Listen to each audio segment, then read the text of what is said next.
right, welcome to the Patriot Hour for Saturday, January 25th, 2020. I am Michael, your host. If you're new to the channel, make sure you are subscribed, ring that bell, toggle the switch to work with you and your device in the most annoying possible manner possible. We got a couple articles to go over here at the Patriot Hour. We always encourage you to think for yourself, come to all your own conclusions, connect all the dots, and believe nobody. Watch everything you want, read everything you can, believe none of it until you can verify it. Okay, folks? All right, so impeachment today. It finally kicked over to Trump's team. You know, the basic, his lawyer, some great opening statements. They didn't take all day. I think they got done by 1 or 1:30 or something. But in the last few days, we have seen some craziness out of Adam Schiff. We had one GOP Senator, John Barrasso, says he saw the blood drain right out of Adam Schiff's old little face there. He sat there and said he watched it happen. So it takes us to the Gateway Pundit here, more accurate than the New York Times, Washington Post, CNN, MSNBC for a couple of years and counting. So the GOP senator says he saw blood drain from Schiff's face when Trump's defense team played the video of a fake call and the transcript. That is hilarious. Schiff screwed the Pooch. Impeachment so boring. The gallery was half empty, and they even lost mittens trying to scramble out of there. And then Bull Schiff. Adam Schiff tells reporters, "I don't even know who the whistleblower is." A couple of different articles here. We'll kind of scan over them. GOP Senator John Barrasso. So Senator John Barrasso, a Republican from, Wyoming, says he saw blood drain from Adam Schiff's face when Trump lawyers confronted him about his fake call and transcript. Senator Barrasso, who wears glasses and sits towards the center of the second row on the Republican side, claimed that he saw blood drain from Representative Schiff's face when confronted with his description of the Trump-Zelensky transcript. Barrasso is seated in the second row per the Senate seating chart. We look at this here. Looks like in the yellow is John Barrasso.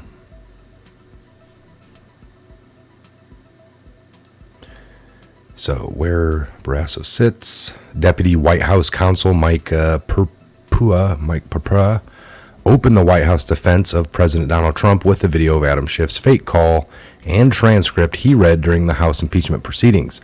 Mike Purpura played the video immediately after taking the podium on Saturday this morning, and there Schiff was lying his face off for the whole world to see. Schiff completely fabricated transcript of Trump's phone call to the Ukraine president, Volodymyr Zelensky, during his opening statement in the House hearings. On Saturday, Trump's lawyers confronted the serial liar in person, making the blood drain from his face. Watch Barrasso how he explains how the blood drained from Schiff's face.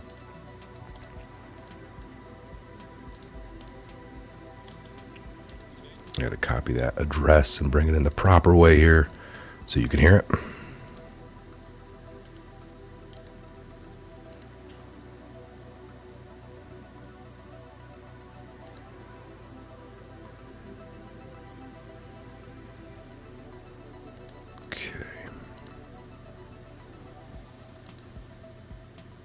Completely undermined the case of the Democrats. Was clear today, a presentation that was strong and that was clear and that completely undermined the case of the Democrats and truly undermined the credibility of Adam Schiff. And I think the most effective thing that happened was when they first read, this is the President's Counsel first read the transcript of the phone call with the President of the United States and the President of Ukraine, and then played the video of Adam Schiff with his fictionalized, made-up script. And from where I was sitting, I know the press couldn't see his face, but the blood drained from Adam Schiff's face as they played that video and his made-up words. The House case has been one that has been selective use of information, misuse of information, and what we saw today in just 2 short hours is what the House left out in 21 hours, all in the effort to undermine and impeach and remove this president and to undermine the election of 2020. There you have it. So, it looks like it got over a little earlier than what I even said 1 o'clock. I think it was like noon. They were thinking 1 o'clock. It would be over by 1, but got over a little even earlier than they thought. So there you have it. I don't know if you're following along on all that. I'm not going through. I didn't watch all the Democratic. I get highlights. I watch some stuff to get caught up enough to know what's going on, but we already know what's going on. I mean, there is no crime. We know this is going to be thrown out. I don't know what we're listening to, how much further it's going to go, but the case has been laid out. We know what's happening. So give it a few more days, a week or whatever, however long, much more time they're going to waste going through. But it looks like at least the Republican side of things, they got their stuff in order a little bit more. And they're not going to waste as much time of the American people and themselves. So we'll follow along with that, with highlights. Okay, so we're still pushing here on the Gateway Pundit. Kind of looked at that article, watched the video. Schiff screwed the Pooch. Impeachment so boring. 24 hours of Democratic lies was a little bit too much for everybody. So the Senate spectacular galley was unexpectedly half empty throughout the first week of President Donald Trump's historic impeachment trial. The Senate trial began on January 16th after Trump was impeached in the House on 2 articles stemming from accusations that he withheld military aid. That's the other thing coming out here, folks. You got, like we said it all along, you got Trump on the phone call, and then you got, Zelensky. They're both agreeing the phone call was good. You got people that weren't involved saying, man, we don't think it was. Calling the whole country of the Ukraine liars, I guess, or at least the president. And then, of course, Trump, they have no issue. They're both wrong. They don't know what they're talking about. He was blackmailed. Well, I don't even know I was blackmailed. Well, you have to be kind of known you're going to be blackmailed or pressured. You can't secretly.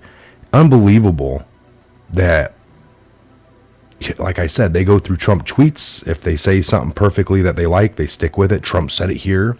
In other tweets, they say that's not what he meant. He's lying. We got to take words. He said 2016, but he really meant 2020. All these crazy things that work for them. They are the sole jury, judge, prosecutor, everything, execute. I mean, they do it all. They have no. We're supposed to accept that. That came out during the impeachment with the one lady. They're talking about her tweet. She goes, "Now, what do you want my context? What I meant?" And they're like, "Oh yeah, go ahead." And then she said, which vaguely didn't really work with what her tweet was. But there you go. The person that wrote the tweet. It might say this, but what I meant was, I'm sorry that 2,000 of you took that wrong. There's people that do that. Somebody can sit in the gymnasium talking to a group of 2,000. Everyone heard that person, takes it a certain way, and then that guy can act like all 2,000 people are nuts. I didn't mean that. You all took it wrong. I'm sorry you took it wrong. Those are narcissists, all right?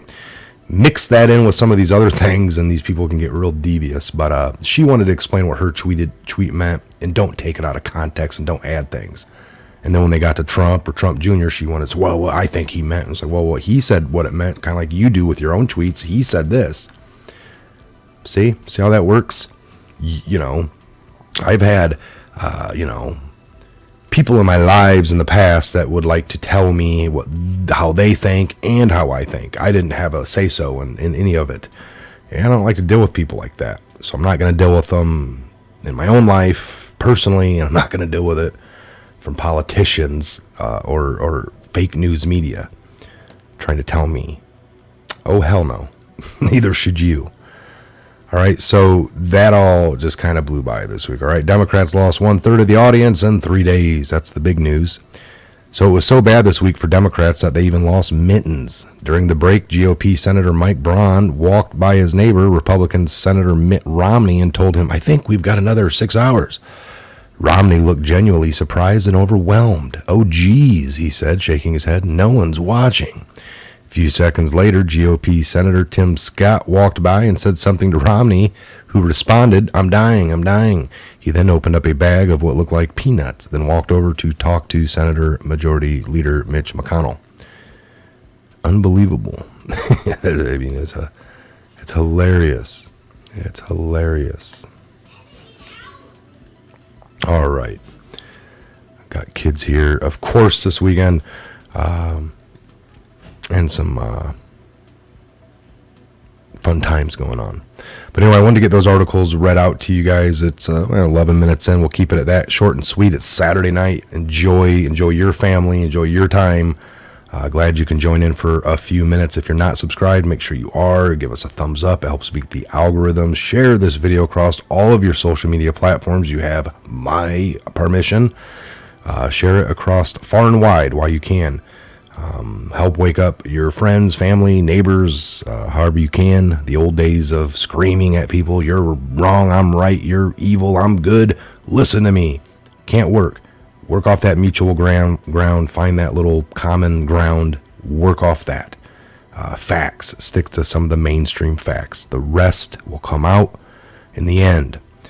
All right, folks, I am Michael. This is a Patriot Hour. Thanks for joining in again, and we'll see you back here on the next Patriot Hour update. Coming real soon, folks. Tomorrow. Live show tomorrow evening. Pretty sure. I think Woodman will be here. We'll see. Good evening.